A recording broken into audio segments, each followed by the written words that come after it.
step.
Straight ahead, Chad.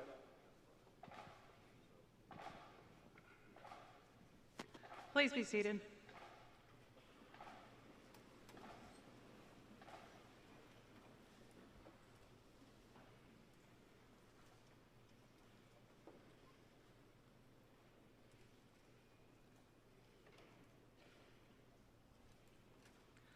Good morning, and thank you all for joining us today for this very special service. I'm Battalion Chief Lorna Trent with the Virginia Beach Fire Department. And I am Scott Humphrey with the Virginia Beach Police Department. Lorna and I are both commanders of our respective honor guards. And for the past few weeks, we have had the distinct privilege of coordinating the liaisons with the families and have been working with each of these victim families. We have no words to adequately express how much it has meant to us and to each of our liaisons, members of the police and fire departments, to serve these families during these incredibly difficult times. Scott and I have been asked to serve as hosts for today's service, and we greatly appreciate that honor. Now, if everyone will please stand for the presentation of the colors and remain standing for the singing of our national anthem, which will be performed by Elizabeth Parker with the city's Planning and Community Development Department.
It is my privilege to introduce our next speaker. Please be seated. Dave Hansen was appointed city manager in January of 2016 after serving as deputy city manager for 10 years. As deputy, he oversaw 3 of the 4 departments housed in Building 2, Information Technology, Public Works, and Public Utilities. Mr. Hansen joined the City of Virginia Beach in April 2006 after a 30-year career in the military. In fact, it was when he was serving on the German border that he first met Rich Nettleton, who was serving at the same time, just in a different capacity. Please join me in welcoming City Manager Dave Hansen.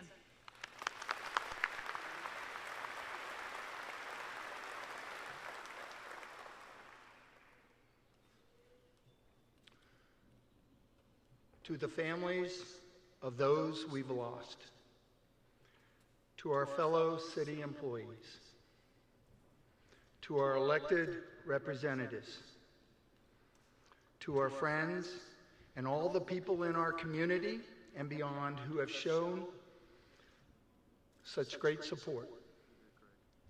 It is my privilege to be with you today and to represent the City of Virginia Beach as we honor 16 members of our collective families and grieve the 12 who were so senselessly taken from us on May 31st, and support for our 4 co-workers who continue to mend. Some things happen that defy explanation and are difficult, if not impossible, to understand. What happened here is just one of those terrible things.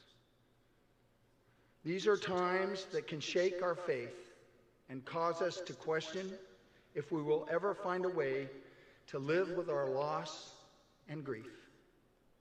Our hearts are broken, but author Richard II reminds us that strength of character isn't always about how much you can handle before you break. It's also about how much you can handle after you've been broken. I know there are no words that can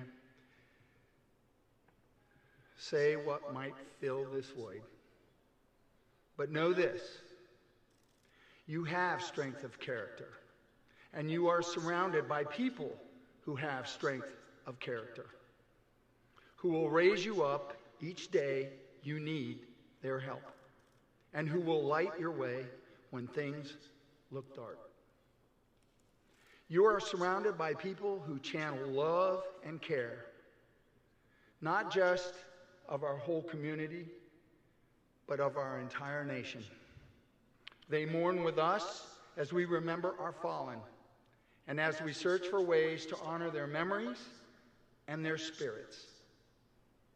In just a few minutes, we are going to hear from one of our own recovering members, and then from the families of those that we have lost.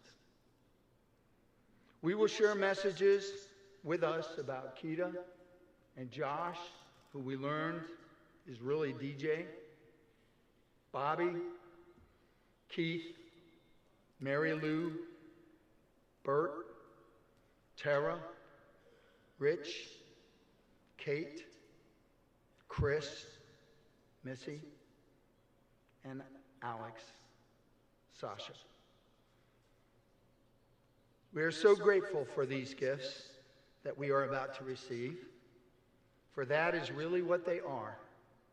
Precious gifts that let us learn just a little more about each person and how special they are, so we can smile just a little bigger when we think of them. Before I ask Battalion Chief Lorna Trent and Lieutenant Scott Humphrey to guide us through that portion of today's service, I have 2 final but very important tasks to do. First, there are quite literally thousands of people I could recognize for their selfless support in the aftermath of this great tragedy. To name them all would keep us here all day, and I know you don't want me to do that. But let us come together in this moment and convey, on behalf of a grateful city, Our most sincere appreciation to our first responders, whose bravery and self-sacrifice on May 31st and in the days since have shown us what heroes look like and what public service really means.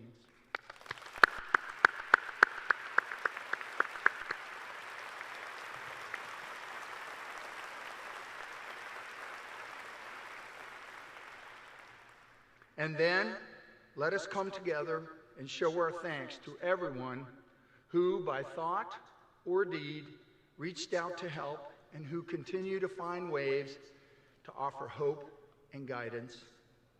Our elected leaders, our city staff, our neighbors from throughout the region, volunteers, medical staff and surgeons, civic organizations, faith organizations, and congregations,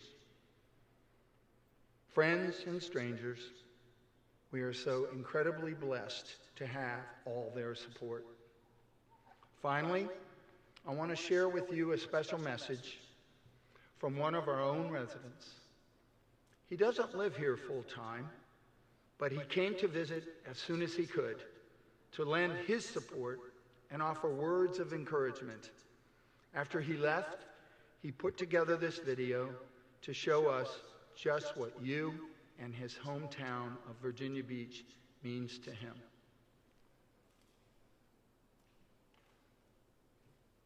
Sometimes you don't know your strength until you've been tested. It's a simple idea, but ask any athlete or any team, any student or student body, any small businesses or large corporations, and now add to that list our great city of Virginia Beach. As a community, we've been tested too. Our fallen men and women lost their lives in service to us all.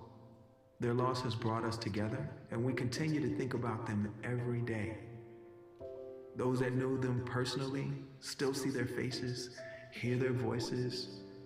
You are in our hearts.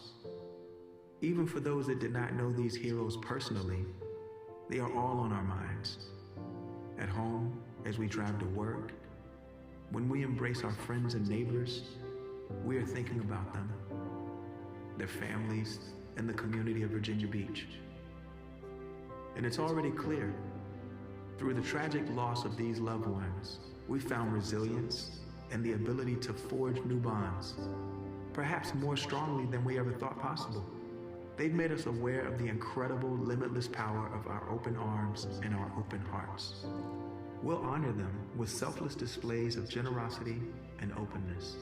We proved that by being open, we have the power to defy and unify. We will defy history's outdated expectations and unify in a way that provides a glimpse of our bright future. Together, unified, Virginia Beach is unstoppable. Our city has always been magnetic. We can't underestimate the kinetic energy supplied to our city by the ocean waves that brush up against our beaches. We've long channeled that energy into goodwill, kindness, boundless creativity, and a loving spirit that has the entire world watching. Now, let's channel that energy into the memory of the men and women we've lost. Let's honor them, their families, their friends, God, and the rest of Virginia Beach. Let's honor them with our open heart and open arms. This is Virginia Beach.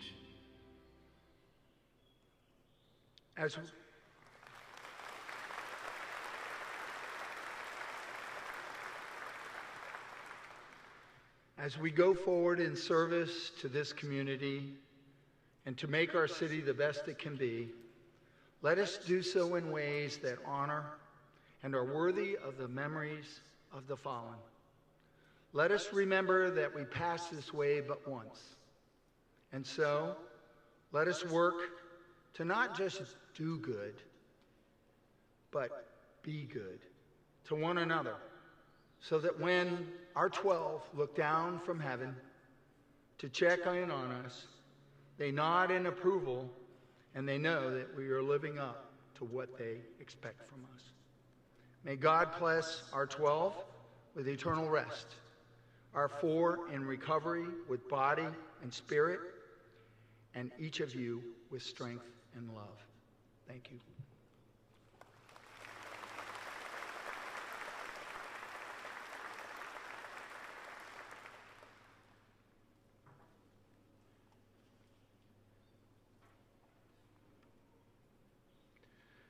We will now hear messages from the families as they have asked us to present them.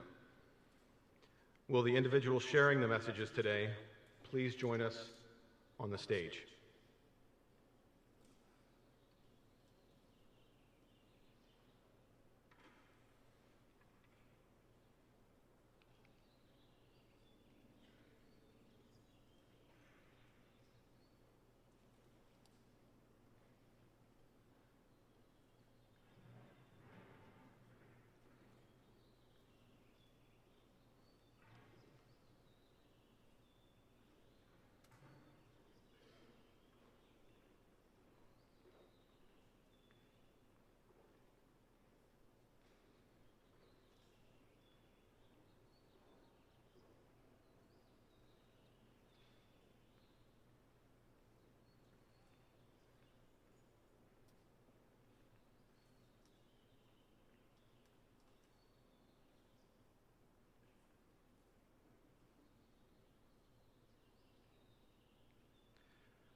In some cases, a member of the family will read a prepared statement, and in others, a representative will read on the family's behalf. In every case, it was important to us that the families decide what to share and how. The first message is from one of our 4 survivors, Melanie Coffey. We're very grateful she could be here with us today. Reading Melanie's message is Dave Hansen.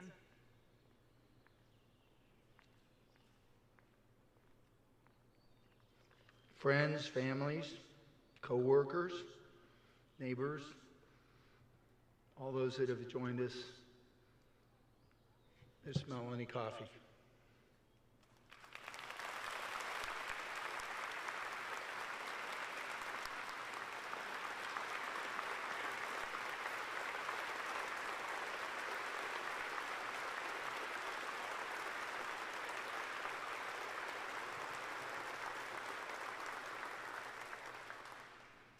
I want to offer my sincere and heartfelt thanks to the Virginia Beach police officers who intervened and the EMS volunteers and firefighter medics who helped get everyone they could to safety. You are heroes who serve our community every day, and I am grateful for your service. This tragedy happened, and I was counting on them to be able to get me out. They did. And they kept giving to me and my family. I am so thankful they stopped other friends and co-workers' lives from being lost with risk to their own. I've been privileged to meet personally with several of them that saved my life. I also want to thank the skilled and caring professionals with Centera Hospitals and Nightingale, who also helped save my life. I know there were so many that had a hand in me being here today. To my friends, Kempsville High School alumni, family members, co-workers, and the City of Virginia Beach who are offering compassion, prayers, and support, I thank you. Your encouragement is helping me prepare for my long recovery, both physically and emotionally. Your help has eased the burden on my parents and my 4 wonderful children, and I'm thankful for that. Each of you helped me in different ways, and the outpouring of support has been truly amazing. Growing up here, I've always loved this city and hadn't realized how truly connected our community is until this moment.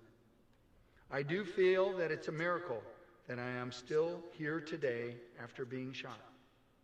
I believe that there must be something else that I'm still meant to do. Rich Nettleton hired me to work in public works engineering in 1999, and I was friends with 7 of the 12 people whose lives were lost. I think about them every day, most of the time with sadness, but also remembering the good moments. The loss of my best friend, Tara Gallagher, has been the hardest. I have no words to explain how I feel, and it will be a long healing process. I know that many of you must be having the same feelings, and it gives me comfort to be with you. This has been so difficult for all of us connected to this. I am just one person affected by this tragedy. My hope is for courage and determination as we heal together.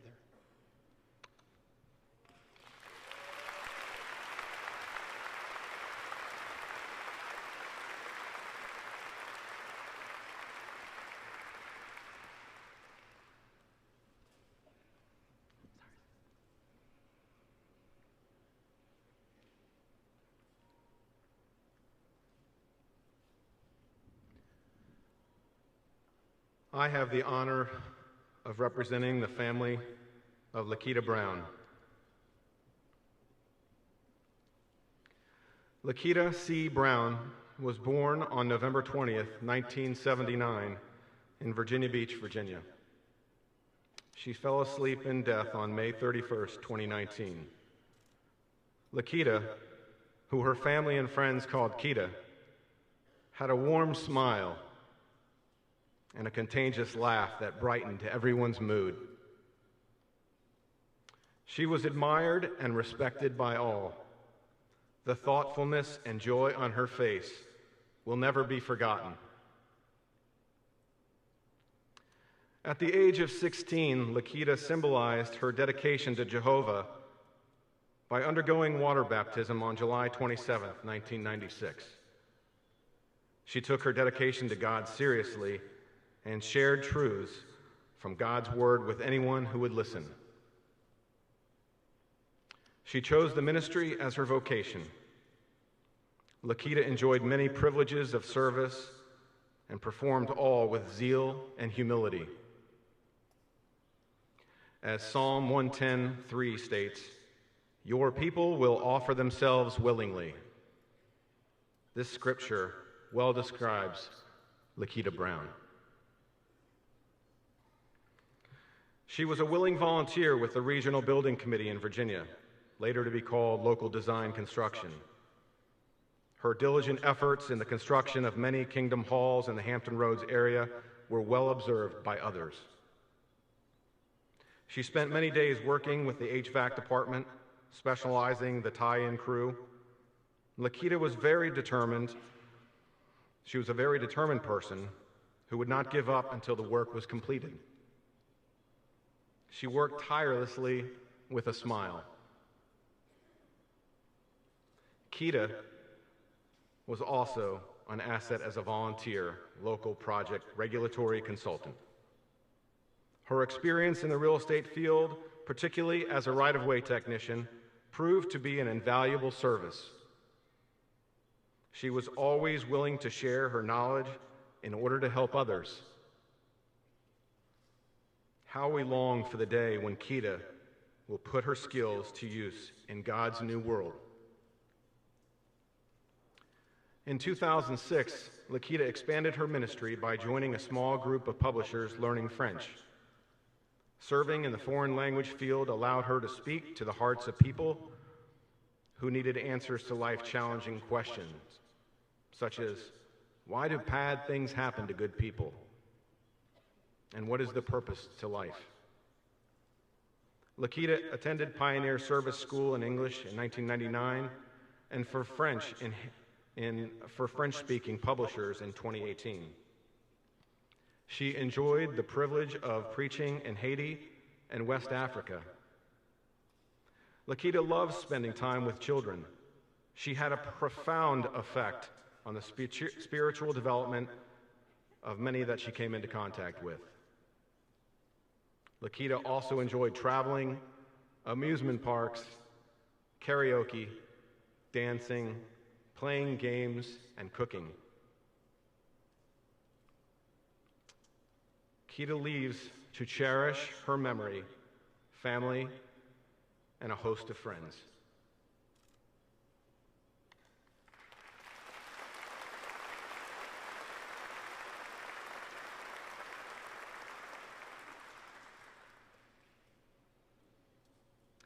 Representing the family of Ryan Keith Cox is Pastor E. Ray Cox, Sr.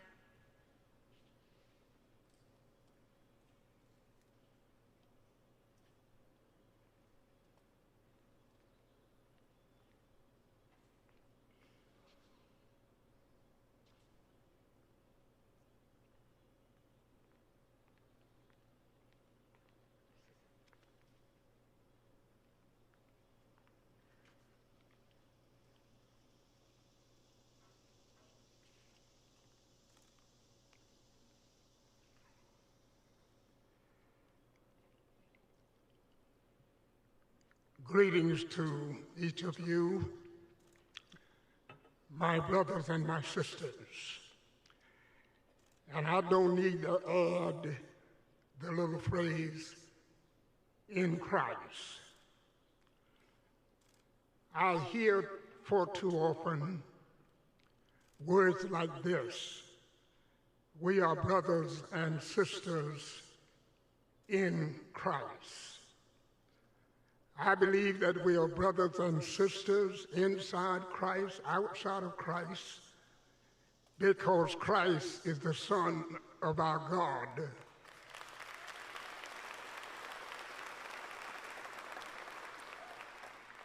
And our God is omnipresent.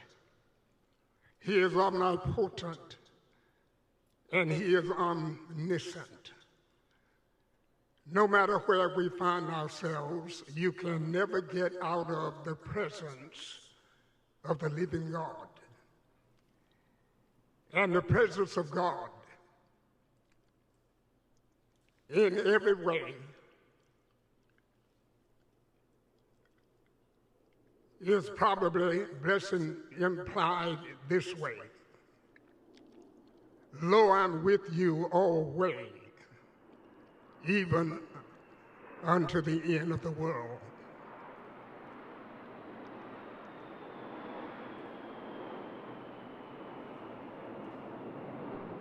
I'm here today with my wife, my son, and with some of the members of our congregation. We are not so much here today because my son died.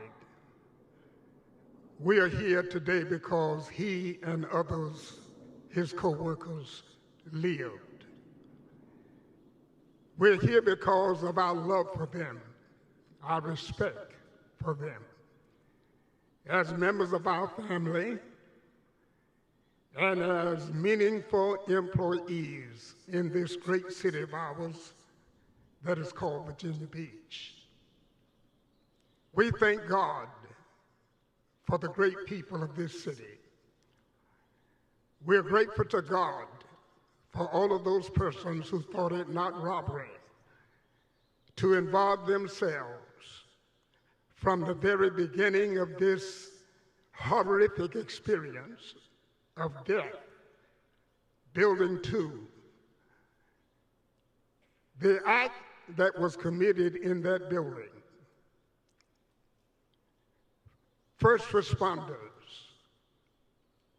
and many others rushed to try to be helpful, to involve themselves to whatever degree they could, to spare us the pain and the grief that each of our families bear.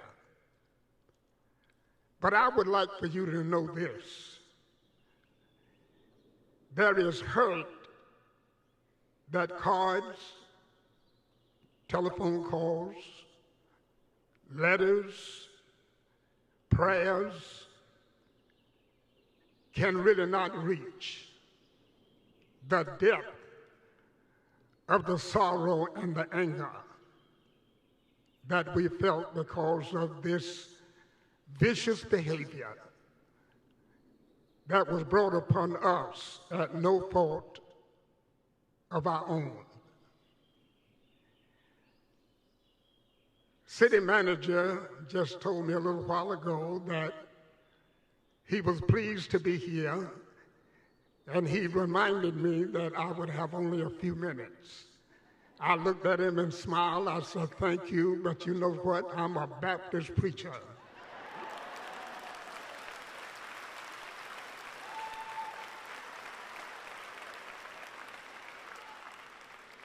I'm still active. I'm 78 and a half years old. I've been pastoring 56 and a half years. And I've come to know a few things about the God whom I've come to know.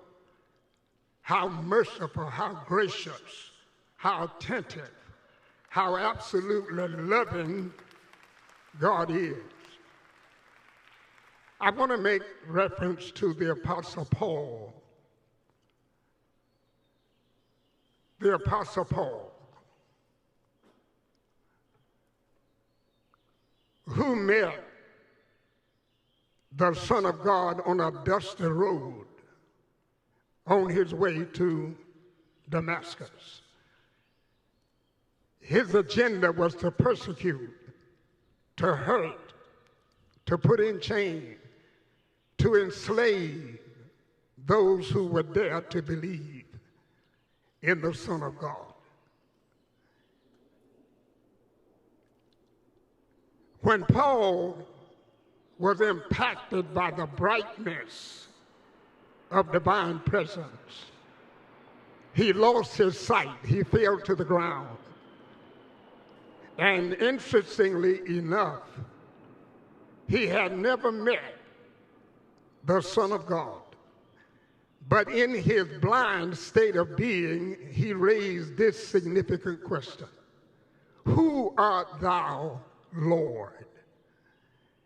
And the Lord responded, I am the Son of God, whom you persecute. He could have given him further instructions about the great change that was taking place in his life. But he decided to leave the rest of what he wanted to say to his representative in Damascus, who answered to the name of Ananias. You go on where you started. Sometime God will not change your direction. God will change your attitude. God will change your purpose. God will make you come to a realization that there's a greater power in effect than what you exercise. This God, someone said to me the other day, you are such a strong man. And I looked and I said, I'm sorry. I'm not strong. I just serve a strong and living God. And it is on his everlasting arm that I have chosen to lean. I left Shaw University January 10, 1963, to preach my initial sermon. And I've been pastoring for 56 and a half years. Both my parents are demised, 3 sisters, 3 brothers. Many are relatives. I've dealt with death many, many times. And when those wonderful chaplains on duty the night I heard about my son's death, I said to them then, thank you for your condolence. But this is not a new experience for me. But the thing that makes it new for me is that this is more tightly knit. This is the death of my son. And it felt like the bottom of my heart dropped out. But in the midst of that disturbing and painful sensation, I heard the voice of God say, remember what I've told you.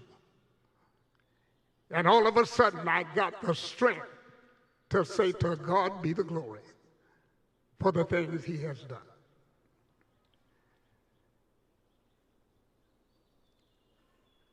My son died the way he lived. It was not unusual for him to be concerned and caring and helpful to others. He did what he did every single day. He was very much involved in human affairs. He respected, he loved God. He respected the law. He was gainfully employed. He was a taxpayer. He was a lover of his co-workers. Even the person who put the bullets in the back, he understood what it meant to be a forgiving person. I want to say to all of us, with your permission, especially those families with whom we share pain and grief, let me tell you this, I know without doubt. Earth has no sorrow that heaven cannot heal. Somewhere within the confines of the portals of glory, God has something to offer that goes much deeper than your pain and your grief. And if I may, he has said in his word, I will wipe all tears from your eyes. And the most amazing thing about the way God wipes away tears, he does not need a tissue. He does not need a handkerchief. He does not need a towel. Somehow, in the peculiar, miraculous behavior of God, he knows how to soothe our sorrow.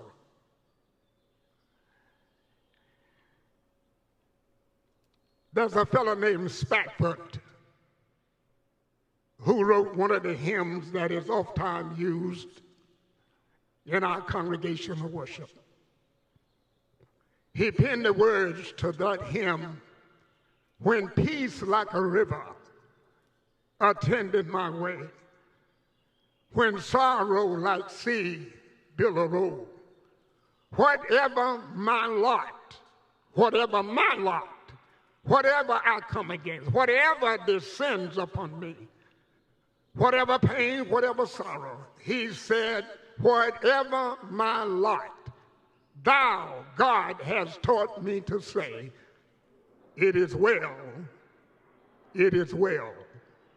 with my soul. To God be the glory for the great things. Among all of the ugly things, the dastardly things, I thank God that my son left this life acting in death the same way he acted in life. He was caring, he was concerned, and very much involved in rushing into harm's way to try to save others. And had he remained in that room as they tried to get him to do, he may would be alive today. But it was no way that he could have remained in the room. That's not what his mission was that day. It was to be about the business of acting in the interest of life, in the interest of care and decency, in the act of that love of Jesus Christ. Paul said about that love, I am persuaded that neither heights nor depths, angels or principalities, things present nor things to come, shall be able to separate me from the love of God. Thank you so much, each of you, for your prayers, for the private and the public ways that you have given your care and your concern to each and every family.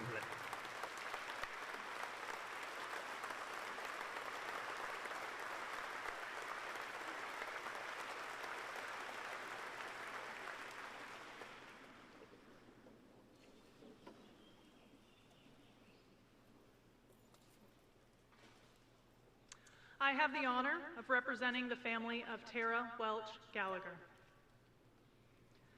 In her short time with us, Tara touched the lives of many. Tara was a mother, a wife, a sister, a daughter, and a friend. Tara's greatest joy came from spending time with her family. Family was everything to Tara. She was a devoted mother, focusing her energy and love into nurturing her young son. She was a dedicated wife, supporting her husband in all his endeavors, both in his career and at home. She was a caring daughter, checking on her parents daily and spending time with them many days. Tara adored her son and would have sacrificed anything for him. There was no road too far, no traffic too heavy, no task too daunting, no detail too trivial for Tara when it came to her son. Each day she drove from Virginia Beach to Portsmouth and then back to her job in Virginia Beach so that her son would grow in the most nurturing environment, his grandparents' house. She never complained about the long drives. She knew this was the best care for her son. She applied engineering principles to every aspect of raising her son. She researched the safest child seats. She was incessant when toddler-proofing their home. She sought out the best neighborhoods for schools. Tara's entire life centered around what was best for her son. Tara had an amazing relationship with her mother and sister. They talked and texted daily. They spent time on the weekends. Together they made plans for the future. Holidays, birthdays, anniversaries. Family gatherings were special to Tara. She always ensured everyone had what they needed and that they were comfortable. Tara always put others first. She always had time for you. A kind word, an uplifting thought, a smile. We will all miss her smile and her laugh. She was a beautiful person inside and out. But Tara was not vain. She was not selfish. She was not cruel. She was not dismissive. She treated all as equals. She cared about how you felt and how she made you feel. As we try to move forward in our lives without Tara, keep her in your heart. Remember that time she made a difference in your day, in your career, in your life. Keep her memory alive within you. Be kind to one another. Remember the example she set for us. Keep her spirit alive through your actions. We all need to be a little better now, as we have lost one of the best amongst us.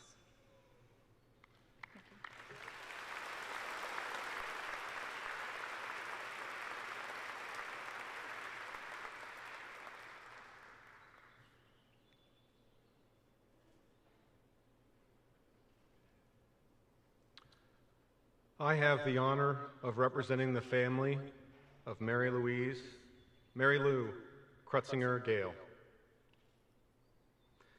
Mary Lou Krutzinger Gale, age 65, was tragically killed on May 31st, 2019. She was a doting mother and Grammy who leaves behind son Matthew Gale and spouse Carrie Gordon, daughter Sarah Leonard, and spouse Jeff Leonard, as well as grandchildren Jeffrey and Genevieve.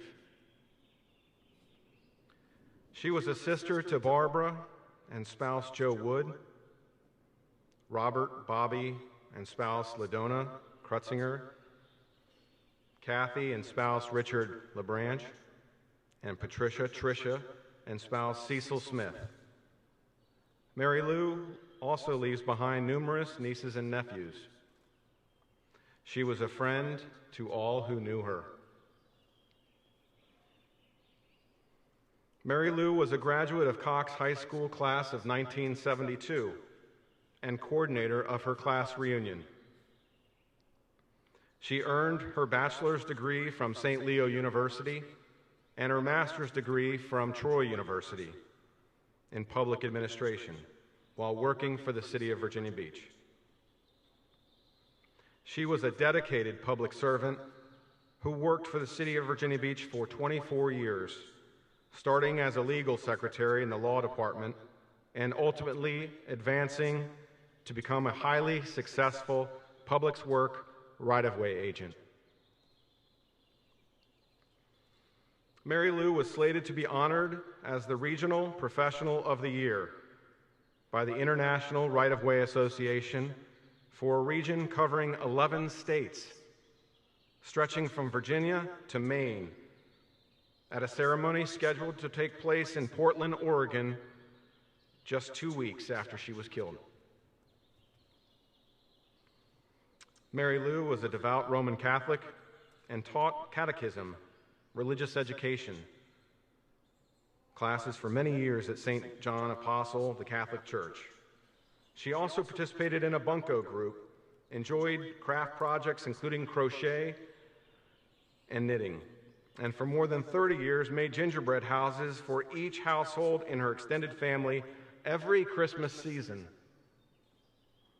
Mary Lou volunteered extensively in the community, including multiple capacities at Ocean Lakes High School, coaching cheerleading through the Courthouse Recreation Association, and supporting the parish community of St. John the Apostle Catholic Church.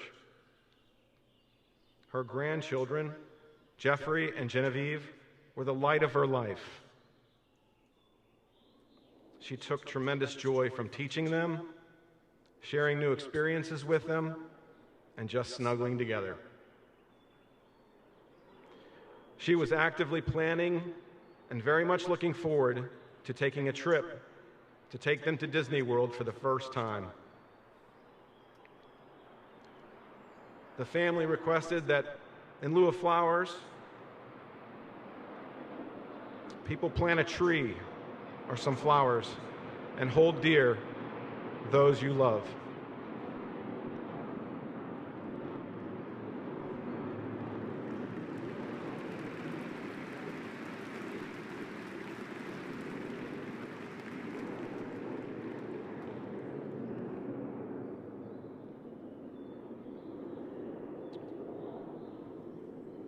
Representing the family of Alexander, Alex, Mikhail Gusev is Olga Gusev. And this message will be first read in Russian and then again in English by Bob Salik.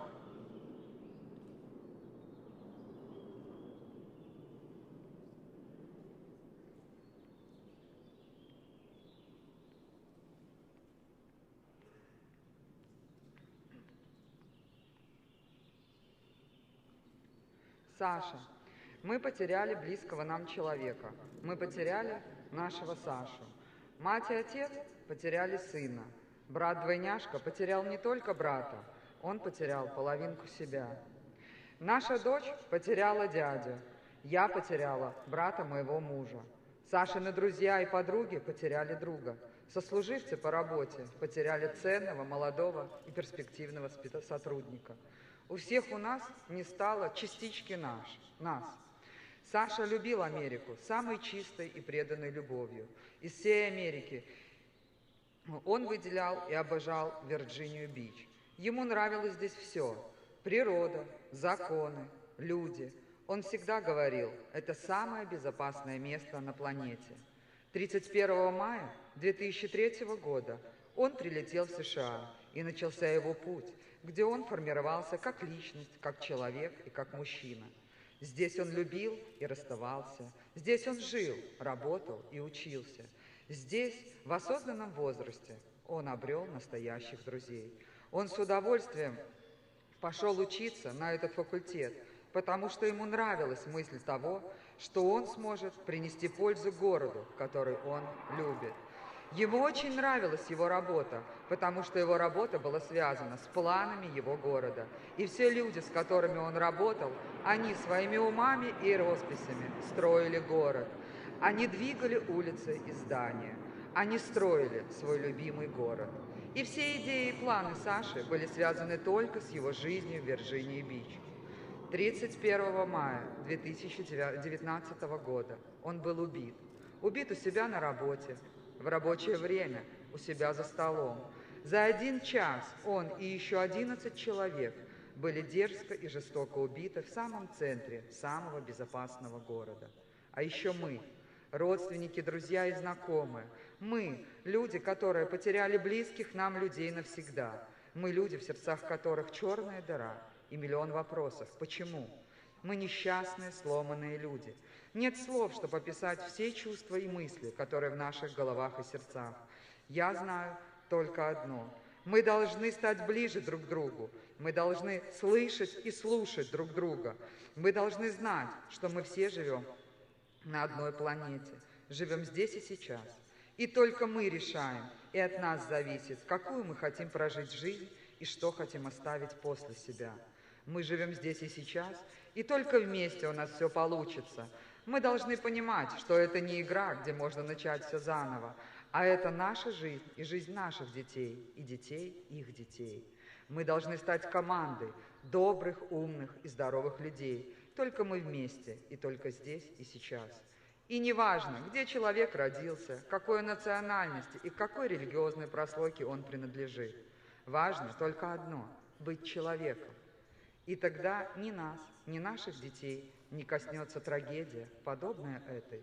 Сейчас мы сломаны, мы стоим на коленях с 31 мая 2019 года и не знаем, как и когда мы начнем приподниматься. Точно ясно только одно – живи правильно и честно, всегда учись и добивайся целей, не злись на людей, а помогай. Это Сашины слова, и они должны быть для нас стартом. А второе, от всей души и от нашей семьи хочу поблагодарить всех за помощь, друзей за поддержку в моральном и материальном плане, пожарные службы за постоянную работу с нами, городскую администрацию за оказание нам любой необходимой нам помощи, в отдельности Элейн Лурия за помощь в оформлении виз для отца, чтобы проститься с сыном, белорусскому консульству за поддержку и всем людям, которые не остались равнодушными к нашей трагедии. И еще Саша очень сильно хотел, чтобы его любили. Он все для этого делал. Саша, мы тебя любим.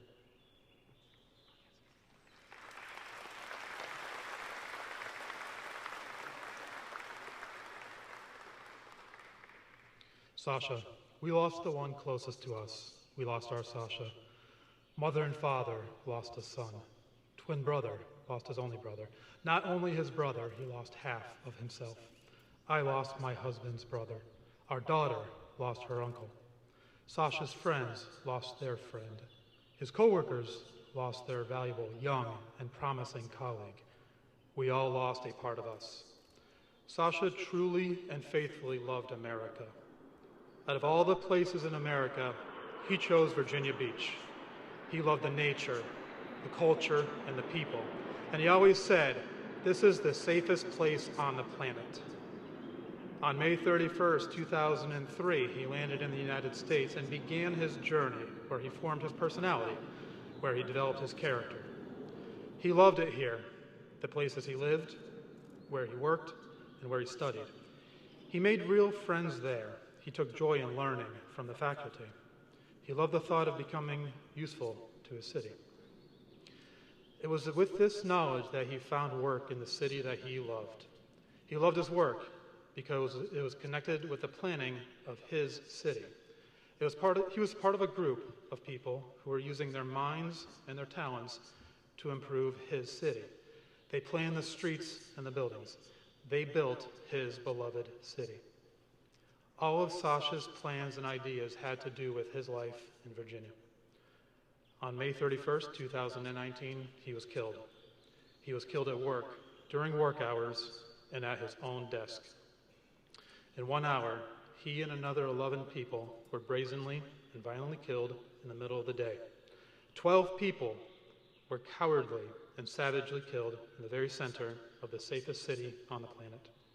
And now, we are all relatives, friends, and acquaintances of the people who also lost someone in this tragedy. We are left with a black hole in our hearts and a million questions as to why this happened. We are sad and we are broken. There are no words to describe the thoughts and feelings in our hearts and in our heads.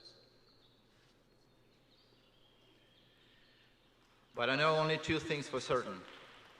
This tragedy should make us think about a few things. We should become closer to each other. We should listen and hear each other. We must be attentive to each other. We should know that we all live in one planet.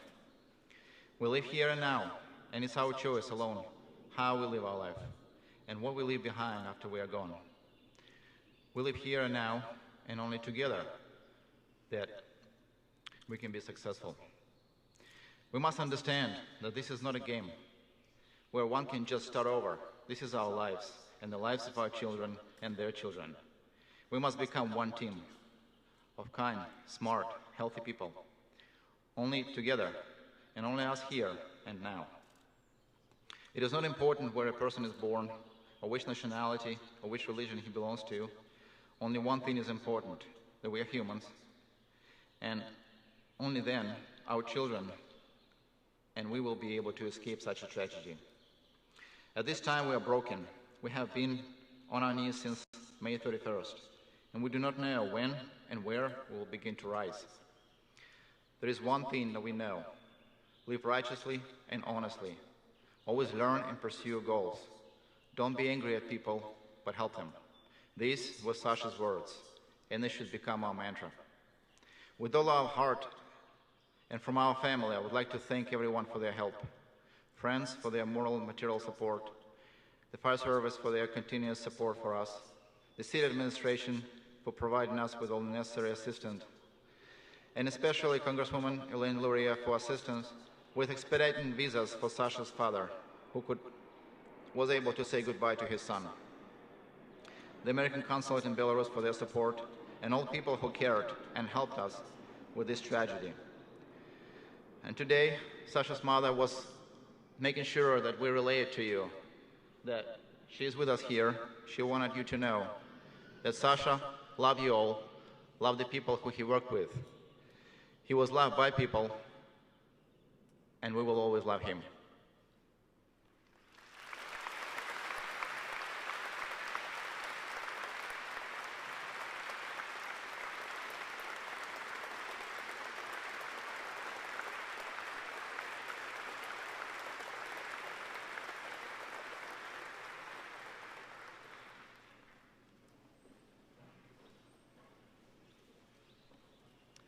Representing the family of Joshua Hardy is Chaplain Brown.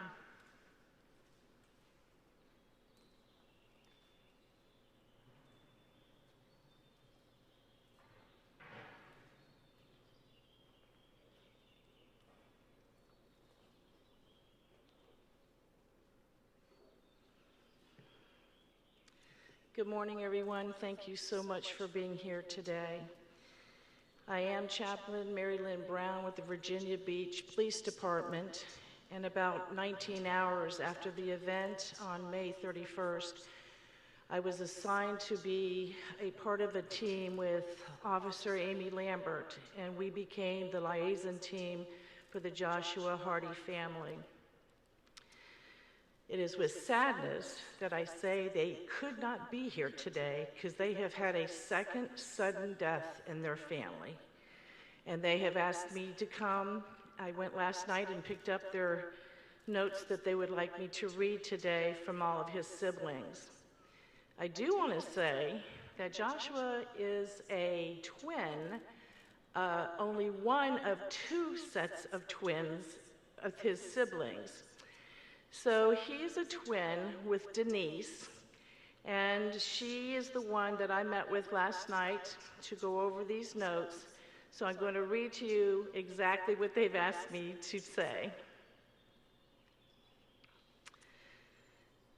They all wanted everybody to know that, first of all, he's known to most people as Josh or Joshua, but to his family he's known as Dennis. And they say that they have said that he's a fun-loving, caring, and devoted brother. He does not have any children of his own, but he has been a great uncle and father figure to all of his siblings' children. And he is the only one of the 6 siblings who was photographed holding all his siblings' children. They say, here's some fun facts about Joshua, who again is also known as Dennis. His sister Denise says, Josh is my twin, and we had our special bond. I'm 5 minutes older than him because he kicked me out of my mother's womb because he wanted to have the place to himself. Then his oldest brother Willie Hoskins Jr., says, Josh and I texted each other all day, every day, discussing and debating our interpretations of the Bible. Late at night would come, and we'd still be going at it until one of us said it was time to go to sleep. But our texting would resume first thing in the morning, and he's going to keep those text messages forever. Now, Joshua has an older sister. She goes by Dee Dee. And she says Josh did not watch TV except for religious programs, but he would always come to my house for movie night. We'd get some good food to eat, and the whole time we were watching the movie, he would flash me with funny looks and say, that would never happen in real life. And then I would say, it's for entertainment purposes only, just watch the movie. So then he would give those looks to her all throughout the entire movie, and she had to repeat, it's for entertainment purposes only, Josh, at least 10 times every movie they watched. Now, as I said, Josh is one of 2 sets of twins in his family. So the other set of twins is Linda and Lance. And Linda has told us this story. I'm not sure if I could say it as well as she told us, but she says one day Josh was eating some cereal, and she asked if she could have some. But he said no. She begged him to give her some. Finally, he said, if I give you some and you don't like it, you're going to be wearing it. I tasted it, and oh, I did not like it. And so he poured it over my head. And then he helped me clean it all up. Then there's his youngest brother, Lance. Josh told me about his anticipated promotion at work. When I asked him if he was going to study, he said, no, you know I'm smart. I'm going to ace that test. And he was, in fact, promoted to engineering technician 2. I also wanted to add that most people don't know this, and I asked the family if I could share this with you all. Back in 2004, Josh wrote this book called Protecting Yourself from Strangers.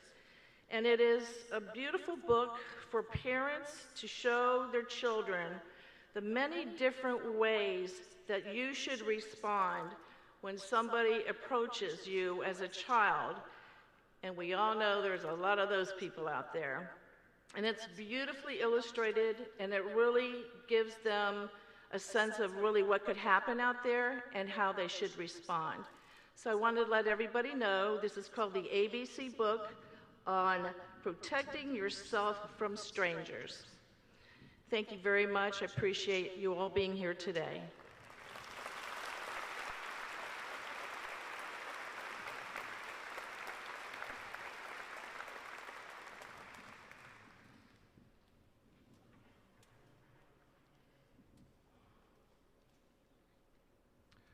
Representing the family of Michelle, Missy Langer, are Virginia Beach Police Sergeants Jennifer Johannesson and Sean Langley.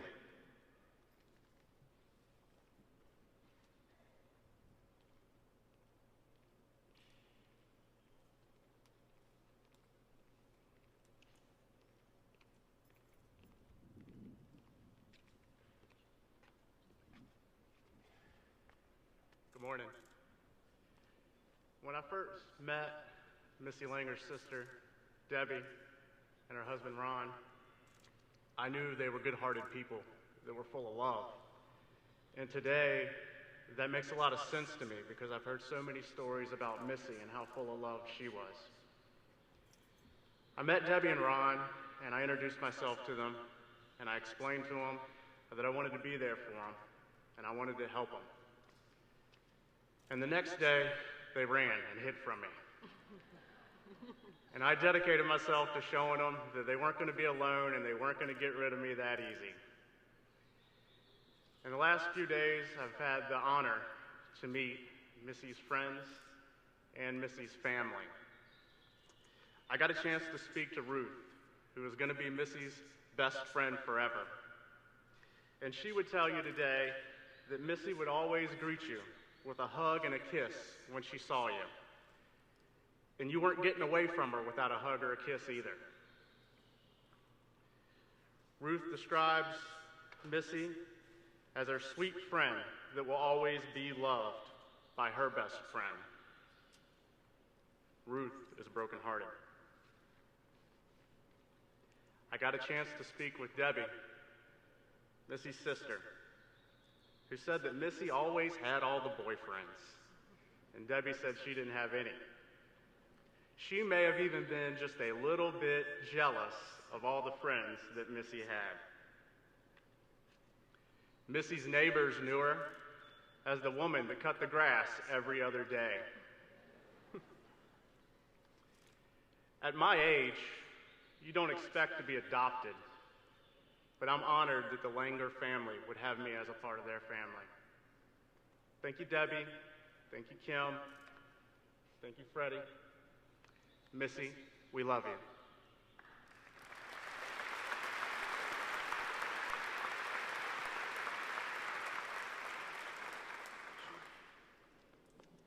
So, as Sean said, we were assigned to the Langer family.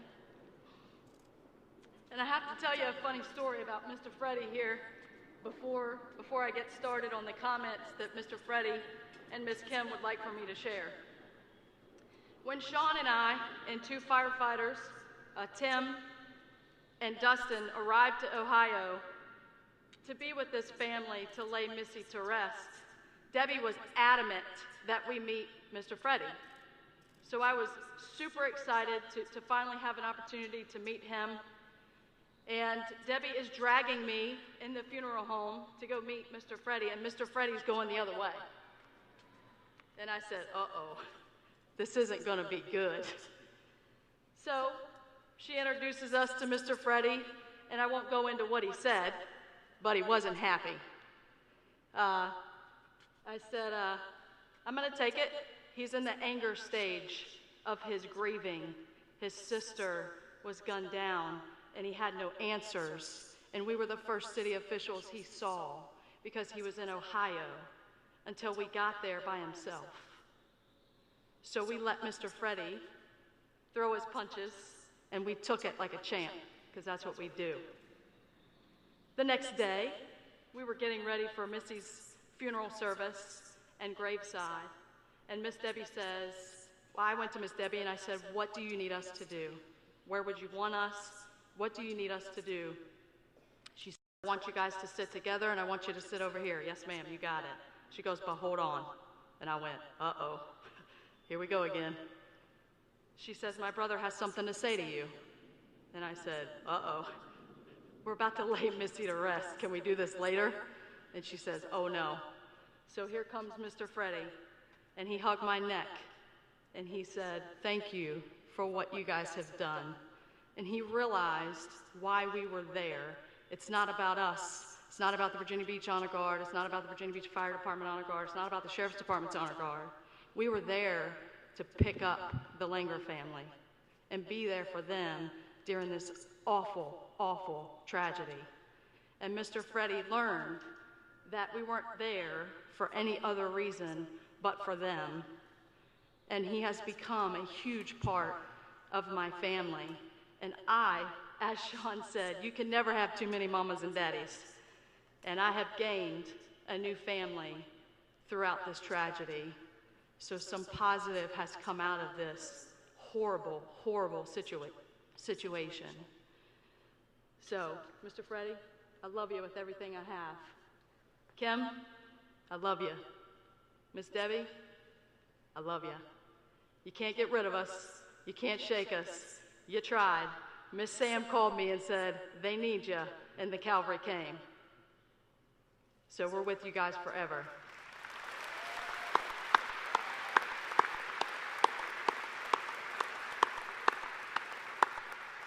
Now, on behalf of Miss Kim Langer, Missy's sister-in-law, she had some words for me to share. Missy was truly loved by her brother very, very dearly. She was very protective of Mr. Freddie. She was fun, she was loving, and you could never get her off the phone. Once Mr. Freddie decided he wanted to like us, I can't get him to stop talking. I see the resemblance. She would say that Missy would tell her over the phone, "I love you," 100 times before they would hang up. Miss Kim says they've lost a very big chunk of their heart. Some words on behalf of Mr. Freddie. When they were growing up, about 16 years old, Missy was, she wasn't allowed to leave the house with makeup on. You heard the boyfriends, you heard the lot of friends. She was the social butterfly. Missy would put makeup on at 16 years old and try to go out the house, and Mr. Freddie said, "Oh, no, you're not." So he would literally lock all the doors and chase her around the house to the bathroom until she took it off. She wasn't coming out. There were a few times they were caught in the woods, in Freddie's words, burning leaves, and they caught things on fire. They never got caught, though.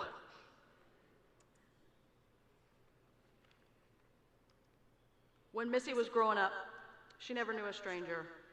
She was always laughing. She was always telling everybody that she knew what mattered the most to her was how much she loved her family and friends.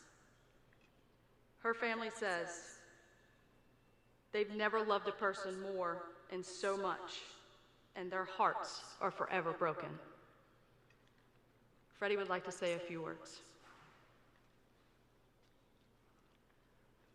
I am standing here right now, not only because I want to, but because I have to. Excuse me. I want to thank Jen Johannesson and Sean Langley. What great care they have taken care of us. They have really brought us around and brought cheers to our lives. Going through this terrible moment, this terrible stage in our life, we've never experienced this before. And they have helped us out immensely. Without them, we'd be totally lost. And I also have to say that all the other shooting victims here, their families, I feel their pain. I feel everyone's pain. And that will last forever. And we are family now. And I'd love to talk to each and every one of you. That's just all I really had to say. And thank you.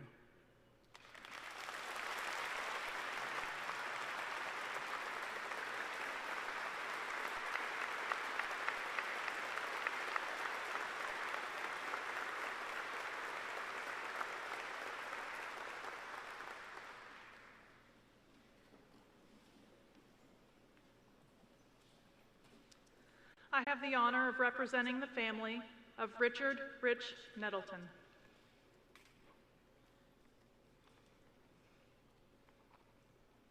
Rich Nettleton, born December 13, 1953, was taken away from this life on May 31st, 2019. His father, Rexford Nettleton, preceded him in death on April 1st, 2010. Left behind to hold him close in memory is his loving wife, Sarah, of 23 years, his sons, Richard Jr. and Robert Nettleton, stepchildren, Byron and Mary Elizabeth Brown, his mother, Teresa Nettleton, 7 siblings and spouses, Diana and Bill, May and Mike, Sue and Carl, Eric and Donna, Mary and Mark, Dora and Dawn, Peter and Cheryl, and many nieces and nephews. Despite the distance of times and miles, they were all held close in his mind and his heart. Richard was a dedicated Virginia Beach design and construction manager in public utilities. Richard loved being an engineer and loved his family. He was a steadfast, calm, committed man of action in his family life, in his military career, and his municipal service. Growing up around the country in a military family, Richard was the oldest of 8 children. His American father met his mother while stationed in Taiwan. Richard was proud of his Chinese heritage on his mother's side. Richard later followed in his father's path, serving his country, and finished his 10 years of service as a captain in the U.S. Army's 84th Engineering Battalion. He moved to Norfolk with his family in 1987. In 1991, he began his service to the city of Virginia Beach. Richard had a master's in engineering from the University of New Hampshire, an MBA from Old Dominion University, and was a member of the National Society of Professional Engineers and the American Society of Civil Engineers. He was a strong supporter of the Minority Business Expo and believed in professionalism, diversity, and reaching out to all in the community. He looked forward to finishing his PhD so that he could teach others after retiring. He was hopeful for the family times in retirement, traveling, working on cars, and watching the New England Patriots and the Boston Red Sox. Many remember him as just a really nice guy. Coworkers have shared that he was a great leader who was highly regarded as one who put himself last on the list when others had a need. Rich always strived to be a better person and to include everyone.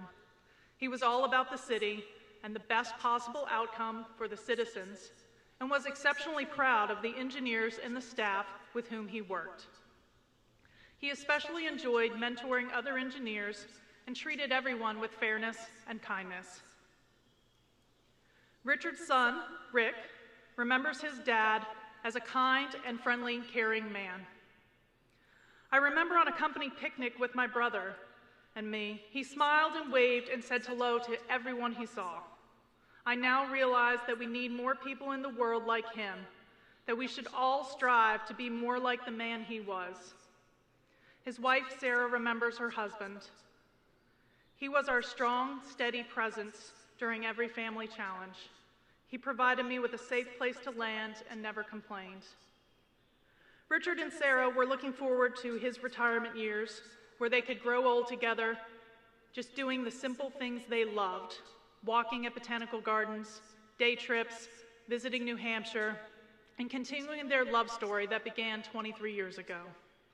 He was my rock, my protector, best friend, and the love of my life.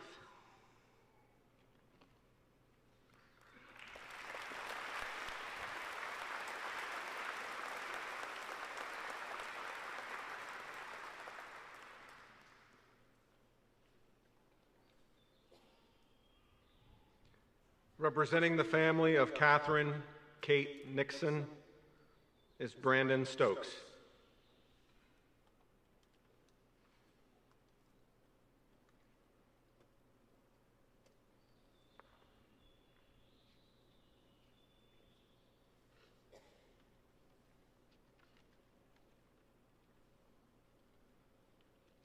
Good afternoon.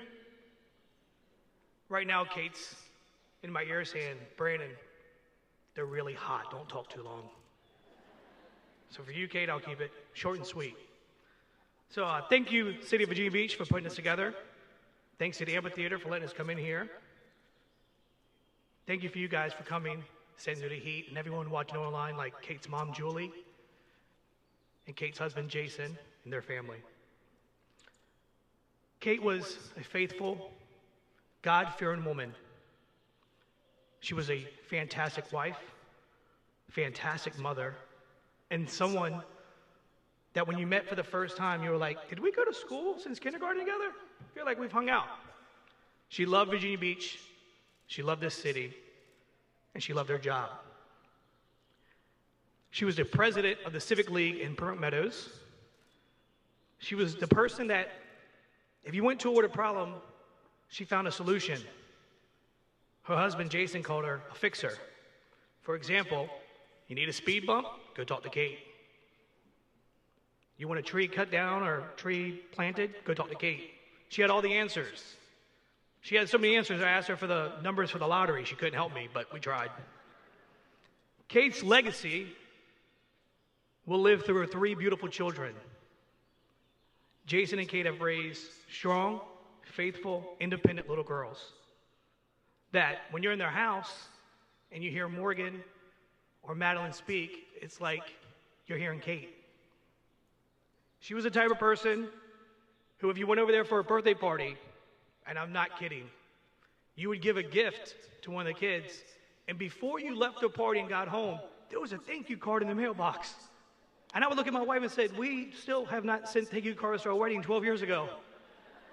And she would have in description what you gave. I'm like, how did she do this? Kay will be missed. She was loved. And this won't be fixed today or tomorrow. But together, we all can heal. We need each other to lean on.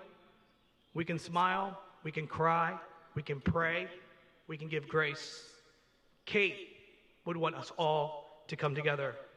Kate's light shines. Thank you.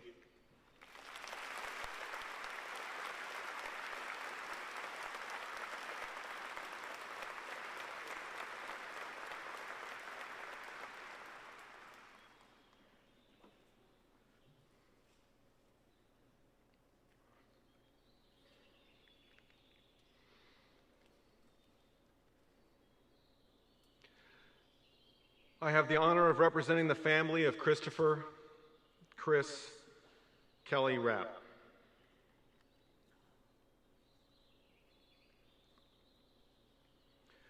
Christopher Kelly Rapp tragically lost his life on May 31st, 2019. A graduate of Green Run High School, he earned a Bachelor of Science in Geology from the University of Illinois and a Bachelor of Science in Civil Engineering from Old Dominion University. Chris continued his education at Virginia Tech, earning a master's in civil and environmental engineering. He started his engineering career at McKinney & Company in Ashland. Then in Henrico County, he worked at the Department of Public Utilities. Next, at Caroline County, he started as a deputy director and then advanced to Director of Department of Public Works. Chris had a long tenure as a Department Director of Powhatan Department of Public Works. Later, he worked as Director of Public Works for Stafford County, and most recently, he held the title of Stormwater Management Regulator Engineer for the City of Virginia Beach. Chris was gifted musically and especially loved playing the bagpipes and learning to play the piano. He was a member of the Greater Richmond Pipes and Drums, St. Andrews Pipes and Drums, and Tidewater Pipes and Drums in Virginia Beach. He served as Vice President for the St. Andrews Society and the Filipino American Association of Central Virginia, both in Richmond. Chris enjoyed nature, biking, and hiking. He loved line dancing, ballroom dancing, Filipino cultural dances, and was a member of Cultural Filipino Group in Richmond. He is survived by his loving wife, Bessie M. Rapp, parents, Michael D. and Patricia K. Rapp, brother, Timothy A. Rapp, brothers-in-law Carmelo Malbudas, Linda, Albert Malbudas, Nelmy, and Edwin Malbudas, Mylene, sister-in-law Delisha, Monica Malbudas, nieces Gianna, Monica, Maricar, Meg, Michelle, and Melissa, and nephews Skylar, Matthew, Victor, and EJ. His brother, Eric M. Rapp, preceded him in death.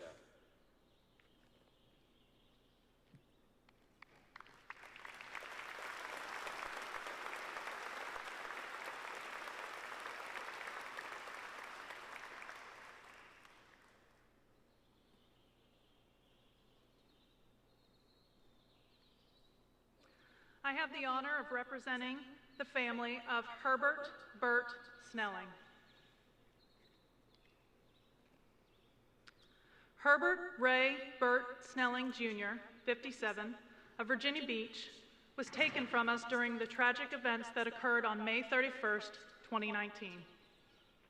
He was born in Norfolk, Virginia on May 18, 1962, and resided in Virginia Beach for most of his life. All of his love will continue with his girl of 38 years, his wife, Sonia.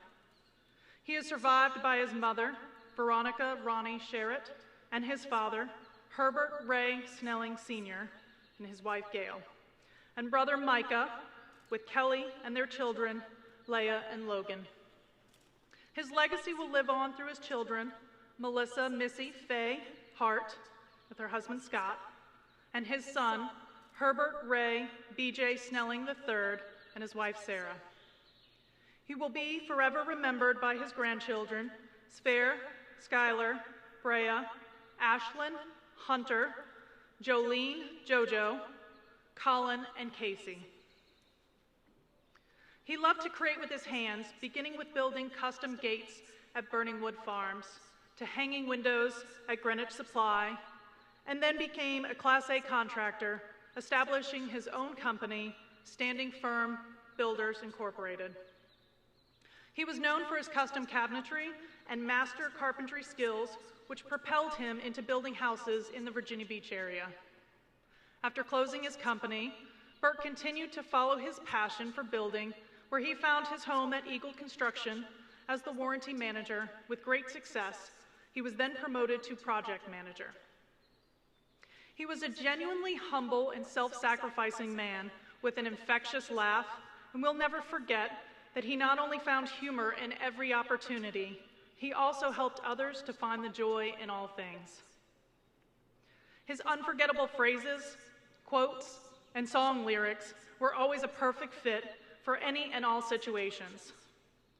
He served the Lord and others his whole life, and most recently was a member of Crosswalk Church in Virginia Beach.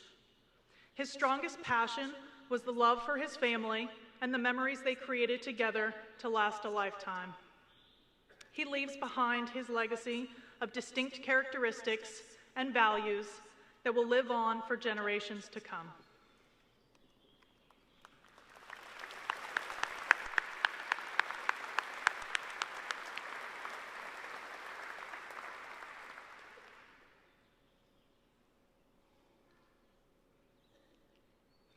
Representing the family of Robert Bobby Williams is Bob Montague.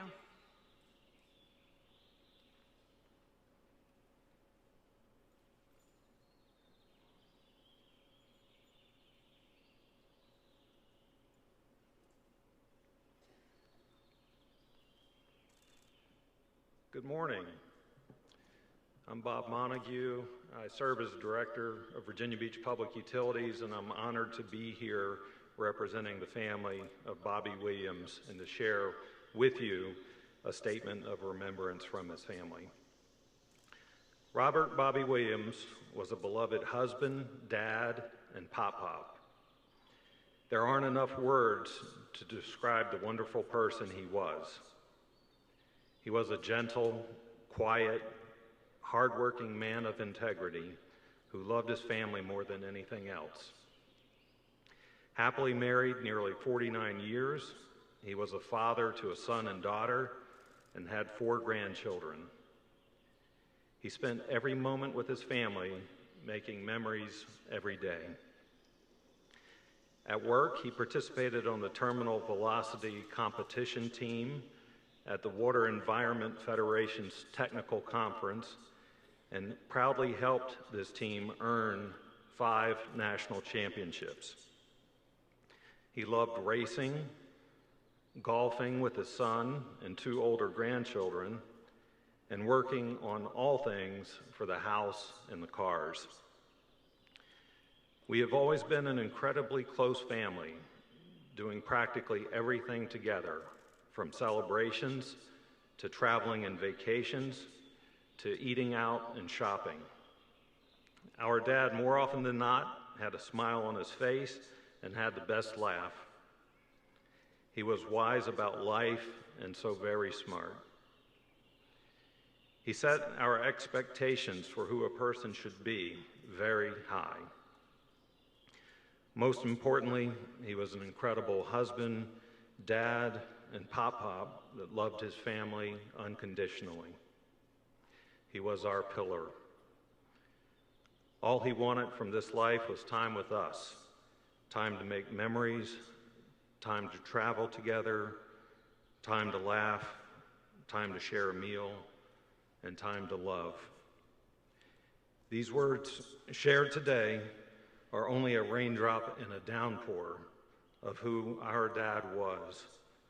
People like my dad don't come around often enough. We are beyond proud to be the family of Bobby Williams and to carry on his legacy. Thank you.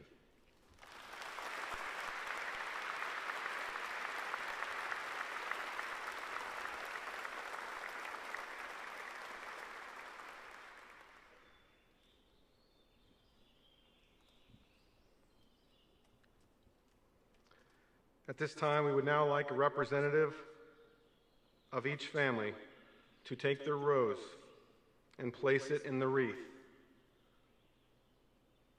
This wreath will be brought to City Hall and displayed as a memento from this service and as a tribute to those we lost.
To conclude today's service, we leave you with a final message, a message of hope, caring, and coming together as a community.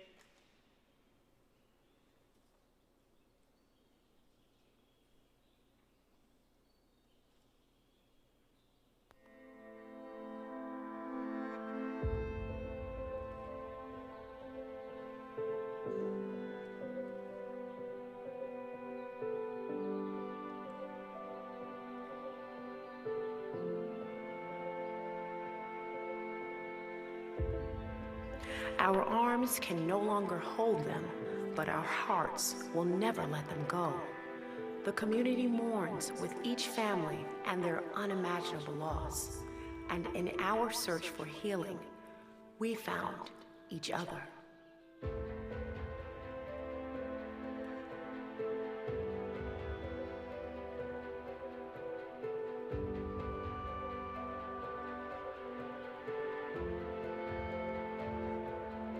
We, the Virginia Beach City family, stand with you, committed to speaking their names, sharing their stories, and preserving their memories.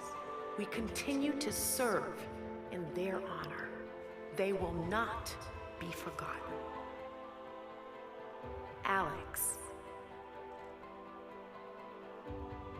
Bert, Bobby, Chris, Josh, Kate, Keith, Lakita, Mary Lou, Missy,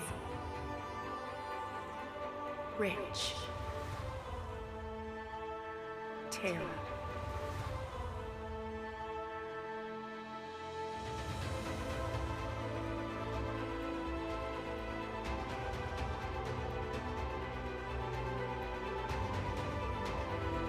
on the hopes and prayers of our nation, we, the Virginia Beach family, are forever changed. We live on because we must. We will live together. We will live united. We are the city of Virginia Beach, and that's VB Strong.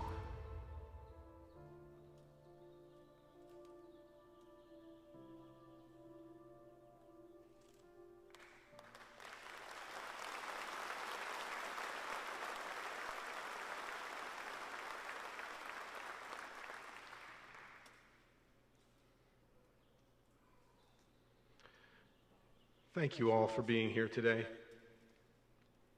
At this time, please rise and remain standing while the Tidewater Pipes and Drums leads the processional of the families.